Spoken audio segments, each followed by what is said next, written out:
Sir, आपको पहले तो बहुत बहुत शुभकामनाएं और धन्यवाद कि आपकी बनाई गई पुस्तक में से अब की बार नीट 2023 में 13 क्वेश्चन हूबहू, ये एक बहुत बड़ी कामयाबी और एक बहुत बड़ा अचीवमेंट, एक नेशनल लेवल के एग्जामिनेशन में एक फैकल्टी के द्वारा बनाए गए क्वेश्चन में से, यानी 225 क्वेश्चन। मैंने आपकी बुक पढ़ी थी, उस बुक में आपके 225 क्वेश्चन हैं। 225 क्वेश्चन के अंदर आपके 13 क्वेश्चन जो हैं वो हूबहू आना, ये आपकी एक बहुत बड़ी उपलब्धि और कामयाबी की तरफ इशारा कर रही है। क्या कहना चाहेंगे आप इसके लिए? सबसे पहले तो आपको मैं थैंक यू देना चाहूँगा। Thank you so much Bittu sir. और इस अचीवमेंट के अंदर मेरे स्टूडेंट्स का बहुत बड़ा सपोर्ट रहा है और पेरेंट्स की भी दुआएं रही हैं, तो मैं उनको भी ढेर सारा थैंक यू बोलना चाहूँगा। इसके बाद में ऐसा ये कैसे हो पाया, इसके लिए मैं थोड़ा सा आपको बात रखूँ मेरी कि नीट और जेई ये टोटली 100% एनसीईआरटी बेस्ड एग्ज़ाम है। इनके अंदर सारे के सारे क्वेश्चन एनसीईआरटी की लाइन से फ्रेम आते हैं, हर बार न्यू क्वेश्चंस आते हैं। पेपर सेटर हर बार कुछ ना कुछ लाइन के साथ नया इनोवेशन करते हैं। तो जिस तरह से पेपर सेटर एनसीईआरटी की लाइन को ड्रिल करके और क्या सोच के किस तरह से नया क्वेश्चन डिजाइन करेगा, तो काफ़ी लंबा टाइम हो गया मुझे भी टीचिंग के अंदर, पिछले 14-15 साल से टीचिंग करवा रहा हूँ। तो हम भी देखते हैं कि इस लाइन से क्या क्या क्वेश्चन बन सकता है, कौन कौन से क्वेश्चन बन चुके हैं, और अगर इस बार जेई या नीट के अंदर इस लाइन के अंदर से कोई नया क्वेश्चन बनेगा तो किस तरह का बनेगा। कुल मिलाकर के पेपर सेटर का माइंडसेट, उसकी फ्रिक्वेंसी और मेरी फ्रिक्वेंसी ने मैच किया और मैंने एनसीईआरटी की लाइन से क्वेश्चंस डिजाइन किए। इस बुक के अंदर एनसीईआरटी की हर लाइन, हर वर्ड, हर लेटर से मैंने उस थ्योरी को ऑब्जेक्टिव में कन्वर्ट करके और नए क्वेश्चन फ्रेम किए। ये 225 और इनमें से 13 क्वेश्चन कल परसों जो नीट हुआ है 7 मई को, उसके अंदर एज इट मैच कर रहे हैं। बहुत बड़ी कामयाबी है ये, और एक बहुत, मतलब हम अपने शब्दों से बयान नहीं कर सकते क्योंकि 225 क्वेश्चन से 13 क्वेश्चन सेलेक्ट होना बहुत बड़ी कामयाबी है, बहुत बड़ी। और इसकी इसीलिए हम आपको एक बार फिर से आपको बहुत बहुत बधाई और शुभकामनाएं देते हैं कि आप ऐसे ही इस सफ़र में अपनी कामयाबी का जो रास्ता है, वो मंजिल है, वो आप हासिल करें। Thank you so much. दूसरा सवाल है मेरा आपसे कि आपका जीवन जो है वो काफ़ी संघर्षमय रहा है। आपके जीवन में काफ़ी स्ट्रगल्स और संघर्ष, काफ़ी आप यहाँ तक पहुँचे हैं, स्ट्रगल के दौरान, एक संघर्ष के दौरान पहुँचे, तो क्या ऐसा कारण रहा होगा? देखो, मैं गांव का व्यक्ति हूँ और किसान परिवार से हूँ, और गांव का व्यक्ति है जो किसान परिवार से जुड़ा हुआ है, वो अपने आप में, आप समझते हो, उसके ब्लड में संघर्ष होता है। हम तमाम तरह की व्यवस्थाओं के लिए तमाम तरह के संघर्ष बचपन से करते आए हैं, तो संघर्षशील तो वैसे भी रहे हैं शुरू से। इसके बाद जिस आदमी का मान लो विजन छोटा है, बहुत एवरेज लाइफ जी करके जाना चाहता है, तो थोड़ी सी कोई छोटी मोटी पढ़ाई करके कोई छोटी मोटी नौकरी पकड़ लेता है और वो आराम से पूरा जीवन यापन कर लेता है। उसके कहीं कोई स्ट्रगल, कोई लाइफ में कोई रहता ही नहीं है। लेकिन जो व्यक्ति बड़ा कुछ करके जाना चाहता है अपने लिए, सोसाइटी के लिए, नेशन के लिए, तो जिसके सपने बड़े हों, विजन बड़ा हो जीवन में, वो बड़ा कुछ करना चाहता हो, तो उसके लिए मेहनत लगती है, संघर्ष लगता है। तो मेरा सपना बड़ा है, हमेशा बड़ा करने की कोशिश करता हूँ, अच्छा करने की कोशिश करता हूँ। तो विजन बड़ा है तो निश्चित है, ओबियस है, संघर्ष बड़ा होगा ही। तो संघर्ष मैंने बचपन से किया है और बहुत ज़्यादा मुझे कोई सपोर्ट किसी का मिला भी नहीं, तो मैंने मेरी ही दम पर मेरा रास्ता तैयार किया है, तो उसमें फिर निश्चित है संघर्ष ज़्यादा लगता है। तो स्ट्रगल ने आपको काफ़ी मजबूत बना दिया। हाँ, निश्चित आदमी मजबूत मेहनत से बनता है, संघर्ष से बनता है। जो विषम परिस्थितियों के अंदर आदमी चीज़ों से लड़ करके एडवर्स कंडीशन में, और वो भी किसी के बिना सपोर्ट के, खुद की दम पर, खुद की ताकत पर, जब अपने परिश्रम से, हार्डवर्क से जब अपना रास्ता तैयार करता है, तो निश्चित आदमी मजबूत बनता है। आपने आरपीएमटी क्लियर की? जी। आरपीएमटी क्लियर करने के बाद आपका वेटनरी में सिलेक्शन हुआ? जी। और वेटनरी में सिलेक्शन होने के बाद कुछ समय बाद आपने वेटनरी को छोड़ दिया, तो ऐसी क्या परेशानी आई, क्या नौबत आ गई, क्या दिक्कत आई जिसकी वजह से आपको वेटनरी जो है वो बीच में ही छोड़नी पड़ गई? क्या कारण रहा होगा ऐसा? ये मेरा काफ़ी पर्सनल है और काफ़ी पर्सनल और बहुत सेंसिटिव और बहुत इमोशनल्स वाले पॉइंट को आपने टच किया है, लेकिन चलो खैर, आपने प्रश्न किया है तो मैं इसका आंसर दूंगा बहुत संक्षिप्त में। मैं जयपुर ग्रामीण से हूँ, वैसे नेटिव नागौर से हूँ, जायल से, लेकिन फैमिली शिफ्ट जयपुर रूरल के अंदर है। और उस समय जब मैं 9th-10th का स्टूडेंट रहा हुआ हूँगा, छोटा था, तब SMS मेडिकल कॉलेज आज भी राजस्थान का सबसे बड़ा हॉस्पिटल मेडिकल कॉलेज है। उस समय तो सारे के सारे पेशेंट जाए SMS करते थे। उस समय SMS के अंदर न्यूरो सर्जरी के अंदर बहुत बड़े डॉक्टर हुआ करते थे, डॉक्टर धारकर साहब। बिल्कुल। और उनके पास है जो पेशेंट्स को 2-2 महीने पहले अपॉइंटमेंट लेना पड़ता था, और वहाँ उनकी कोई भी अप्रोच नहीं चलती थी। प्रोटोकॉल के तहत ही पेशेंट आएगा तो ही इलाज होगा, नहीं तो नहीं होगा, चाहे कोई कितनी भी बड़ी अप्रोच रखता हो।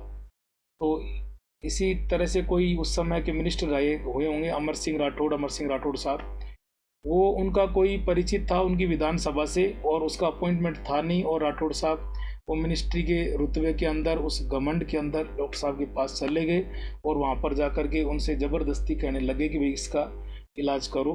तो डॉक्टर साहब ने कहा कि यहाँ जिसका अपॉइंटमेंट होता है, जिसका नंबर होता है, उसी के हिसाब से मैं इलाज करता हूँ, इसके अलावा मैं किसी का भी जैक नहीं मानता। तो आपस में कहा सुनी हो गई, और सुनने में ये भी आया कि डॉक्टर साहब ने फिर गुस्से में आकर के और उनके थप्पड़ लगा दिया था। तो उस समय अखबारों के अंदर, टीवी के अंदर वो इतना चला कि मेरे वहीं पर से वही बात मेरे दिमाग में क्लिक कर गई कि डॉक्टर बनेंगे तो धारकर साहब जैसा बनेंगे, जहाँ मिनिस्टरों को भी उनकी मतलब दबाव में उनको नहीं आना पड़ेगा। तो मेरे दिमाग में यही था कि मैं इंडिया का बहुत टॉप मोस्ट न्यूरो सर्जन बनूंगा। लेकिन मैंने तैयारी भी उस हिसाब से करी, खूब मेहनत भी करी, और RPMT 04 के अंदर मैं मात्र 2 ही नंबर से, 2 मार्क्स से मैं MBBS से रह गया। तो मुझे वेटनरी दिलवाई घर वालों ने, गवर्नमेंट वेटनरी कॉलेज बीकानेर मिली। मैंने 2 सेमेस्टर किए, 1 साल मैंने ख़राब की, लेकिन मेरा मन न्यूरो सर्जरी में था। मेरे मन में एक ही लाइन और एक ही कंसेप्ट था कि मुझे इंडिया का बहुत नामी न्यूरो सर्जन बनना है। तो मेरा वेटनरी मन लगा नहीं। मैं घर वालों से कई बार कहता रहा कि भाई मैं वेटनरी छोड़ूंगा, ठीक है, मुझे वापस तैयारी का मौका दो, ठीक है ना, मैं अच्छी मेडिकल कॉलेज में जाऊंगा, अच्छा डॉक्टर बनूंगा, न्यूरो सर्जन बनूंगा। घर वालों ने मेरा सपोर्ट किया नहीं, तो मैंने फिर लास्ट में उनकी बिना परमिशन के और मैंने वेटनरी छोड़ दी। लेकिन उसके बाद आपने तो कुछ ज़्यादा ही उभर के आप बाहर निकल गए कि आप डॉक्टर बनने का सपना लेके निकले थे, और आज आपने डॉक्टर बनाने की फैक्ट्री खड़ी कर दी। बिल्कुल मिट्टू जी, जब मैं बीकानेर था, वेटनरी में था, तभी मैंने डिसाइड कर लिया था कि मैं न्यूरो सर्जन नहीं बन पाया। लेकिन खैर कोई नहीं, अब सारी चीज़ें मेरे हाथ से फिसल रही हैं, छूट रही हैं। तो मैं मेरी एजुकेशन कंप्लीट करके और टीचिंग फील्ड में आऊँगा, और JEE और नीट के बच्चों को मैं पूरी शिद्दत से, पूरे मन से, पूरी ताकत के साथ तैयार करूँगा। और मैं नहीं बना, लेकिन मेरे जैसे हज़ारों लाखों बच्चों को मैं बनाऊँगा। यही कई बार क्या होता है कि कई बार एक छोटी सी जिद जो है वो इंसान को पता नहीं कहाँ से कहाँ पहुँचाती। जिद था डॉक्टर बनने का, लेकिन कामयाबी ऐसे आपके कदमों में आ गई कि आपने एक डॉक्टर बनाने की फैक्ट्री खड़ी की। तो संघर्ष, परिश्रम और मेहनत, वो कहाँ कौन सा रंग दिखा दे इसका कोई पता नहीं चलता। जी बिल्कुल। आप टीचर हैं, ये सबको पता है कि आप एज ए फैकल्टी हैं, आप एक टीचर हैं, लेकिन पढ़ाते पढ़ाते आप बच्चों के सामने कई प्रकार के रूप दिखा देते हैं।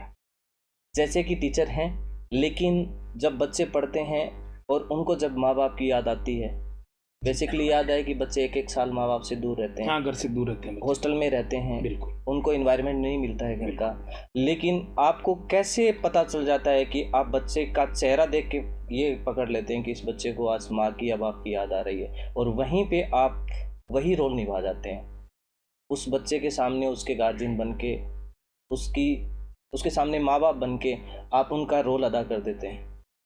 इसका बेसिक बच्चों से हमें इस सवाल का, ये जो बात मैंने आपको पूछी है, ये बात मुझे बच्चों से पता चला। बिल्कुल बिल्कुल मिट्टू जी, इसका बेसिक रीज़न तो यही है कि जैसे कहते हैं ना कि आदमी जब किसी दुख तकलीफ से गुजरा हुआ होता है, कोई प्रॉब्लम उसने फेस करी होती है, तो फिर वो दूसरे व्यक्ति की उस प्रॉब्लम से कनेक्ट हो जाता है। इसका रीज़न यही रहा, मैं कोटा तैयारी करने गया, इन टॉपर स्टूडेंट था, वहाँ भी मैं टॉप में चला क्योंकि मेरा विज़न बड़ा था। बिल्कुल। लेकिन फिर भी मैं कह रहा हूँ कि मुझे वहाँ किसी ने कहीं कोई सपोर्ट नहीं किया, कोई इमोशनल सपोर्ट नहीं था। कब हम डिप्रेस हो रहे हैं, कब डिमोटिवेट हो रहे हैं, घर की याद आ रही है, कहीं किसी का कोई भी इमोशनल सपोर्ट नहीं था। बस केवल इतना ही, कोचिंग जा रहे हैं, कोचिंग से आ रहे हैं, टेस्ट दिया है, नोटिस बोर्ड पर रैंक लिस्ट लग गई, रिजल्ट मिल गया, मॉड्यूल मिल गया, मतलब एक मशीन की तरह हम काम किए जा रहे हैं, लेकिन कहीं कोई हमें संभालने वाला या भावनात्मक सपोर्ट करने वाला कोई नहीं था। तो इन चीज़ों को, इन कमियों को मैंने फील किया। तो मैंने डे फर्स्ट से जब टीचिंग में आया तब से मैंने ये डिसाइड कर लिया था कि कोटा जब मैं तैयारी करते समय गया, मुझे किन किन चीज़ों की कमियां खली, वो सारी कमियां मैं मेरे स्टूडेंट को कभी भी नहीं खलने दूंगा, उन सभी कमियों की पूरी करूंगा। एज टीचर होने के साथ साथ एक बड़े भाई के तौर पर, उनके गार्जियन के तौर पर, उनको सबको मोटिवेट रखूंगा, डिमोटिवेट नहीं होने दूंगा, उनका हौसला नहीं टूटने दूंगा, उनकी हिम्मत बढ़ाए रखूंगा और हर तरह की सपोर्ट जो उनको चाहिए उनकी काउंसलिंग करूंगा, सुबह शाम मिलूंगा और उनको हमेशा मोटिवेट करके और उनके अच्छे टारगेट के लिए लगाए रखूंगा। इसके लिए मेरी कोशिश होती है कि जब मैं क्लासरूम में जाता हूँ तो स्टार्टिंग के 5 मिनट में एक एक बच्चे का चेहरा नोटिस करता हूँ। अगर किसी बच्चे का चेहरा हल्का सा भी अगर डाउन है ना, तो मैं उस बच्चे से बात करता हूँ, उसे थोड़ी हंसी मजाक करता हूँ, उसको थोड़ा सा हंसा देता हूँ, खुश कर देता हूँ। काफ़ी बच्चे आपकी प्रशंसा करते हैं कि एहसन सर जो हैं पढ़ाते पढ़ाते कब हमारे गार्जियन बन जाते हैं। टीचर तो वो हमारे हैं ही हैं, बट कब गार्जियन बन जाते हैं और कब हमारे दोस्त बन जाते हैं। जब उनको ये मन में आ जाता है कि बच्चे को ये पता चल रहा है कि उसको एक दोस्त की याद आ रही है, तो वो तुरंत दोस्त बन जाता है। तो ये खूबियाँ जो हैं वो एक बहुत ही डिफरेंट, मतलब बहुत अच्छा लगता है कि आप सारे रोल निभा देते हैं, तो बच्चों को ये सारी कमियां जो है ना वो लगती नहीं। बिल्कुल बिल्कुल सर, मैं क्लास में कभी भी एक सीनियर टीचर के तौर पर, या जो एक फैकल्टी का एक जैसे डेकोरम होता है, या कह दें कि जैसे जैसे जैसे फैकल्टी का नाम बड़ा होता है उसके अंदर थोड़ा सा ईगो, प्राउड आने लगता है, मैंने इस चीज़ से हमेशा अपने आप को दूर रखा। बहुत डाउन टू अर्थ रहकर बहुत सिंपल वे में बच्चों के बीच में रहता हूँ। तो इवन इतना भी आपको कहूँ कि बच्चों के बीच में मैं बच्चे की तरह ही रहता हूँ, कि कहीं कोई उनको कोई ईगो, प्राउड या डिस्टेंस फील नहीं करवाता, और टीचर के साथ साथ उनका एक बेस्ट फ्रेंड बन के रहता हूँ। उनसे मैं कहता भी हूँ और इस कारण वो अपनी हर तरह की प्रॉब्लम मेरे साथ शेयर भी करते हैं, और मैं बहुत ईमानदारी से और जिम्मेदारी से बखूबी उनकी उन सारी प्रॉब्लम्स को दूर भी करता हूँ। पढ़ाने का जो आपका समय है ये काफ़ी लंबा रहता है कि आप सुबह 6 बजे क्लासरूम में एंटर करते हैं और शाम को 8 बजे 9 बजे तक का कोई समय नहीं होता। उसके बाद बच्चों के कुछ डाउट्स भी होते हैं, वो भी आप लोग बैठते हैं, देखते हैं, बच्चों के डाउट भी क्लियर करते हैं। तो क्या आप बोर नहीं होते? क्या आपको कहीं घूमने का मन नहीं करता? मन करता है मिट्ठू जी, बिल्कुल करता है। मैं भी इंसान हूँ, मेरी फीलिंग्स हैं, मेरा ही मन करता है कहीं पर चलें, आउटिंग करें। लेकिन क्या है कि जिम्मेदारियाँ इतनी ज़्यादा हैं पेरेंट्स की और बच्चों की, उम्मीदें मेरे से इतनी ज़्यादा हैं, तो उन जिम्मेदारियों का, उन उम्मीदों का जो मेरे सर पर जो भार है उसको मैं बखूबी समझता हूँ और उसको पूरी शिद्दत से निभा भी रहा हूँ। इसके साथ साथ अब तक मैं मेरे स्टूडेंट की बात करूं, जिस स्टूडेंट को मैंने तैयार किया, उस स्टूडेंट की तरफ से अब तक नीट की अगर बात करूं तो मैं हाईएस्ट रैंक अब तक 47 रैंक ऑल इंडिया रैंक आई हुई है। और मेरा शुरू से सपना रहा है, शुरू से कोशिश रही है, हर बार हर सेशन में मैं हर बच्चे को मोटिवेट करता हूं कि आप मेरे को नीट में फर्स्ट रैंक दो, जेई में फर्स्ट रैंक दो। तो जब तक वो सपना पूरा नहीं होगा, जब तक मेरा खुद का तैयार किया स्टूडेंट नीट के अंदर फर्स्ट रैंक नहीं दे दे, जेई एडवांस के अंदर फर्स्ट रैंक नहीं दे दे, तब तक मैं लगातार निरंतर बिना थके लगातार इसी यात्रा में, संघर्ष में लगा हुआ हूँ।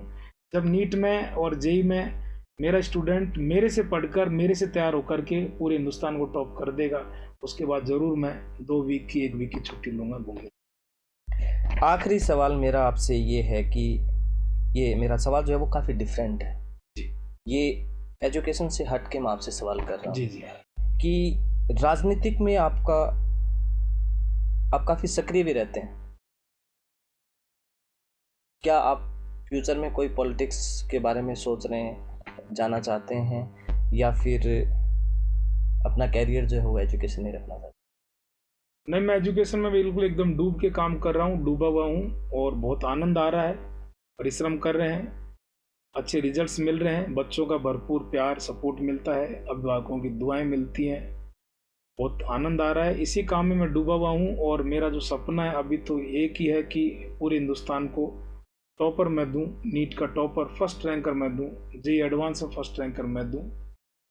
वो बात अलग है कि मैं यूनिवर्सिटी के अंदर अखिल भारतीय विद्यार्थी परिषद का बहुत ही कर्मठ कार्य करता रहा हूँ, तो उस हिसाब से मैं संगठन का आदमी हूँ, सांगठनिक आदमी हूँ।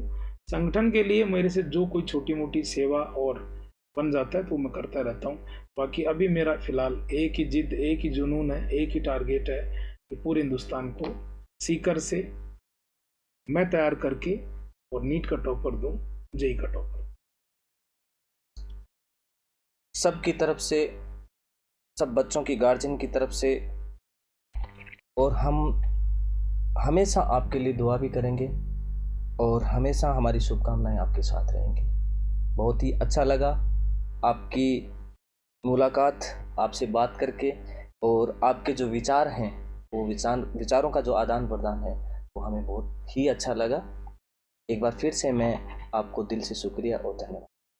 आपका भी बहुत बहुत धन्यवाद मिट्टू जी, आप आए, मेरा इंटरव्यू लिया, इन सारी बातों को आपने छेड़ा रखा, आपका भी thank you so much. Welcome sir.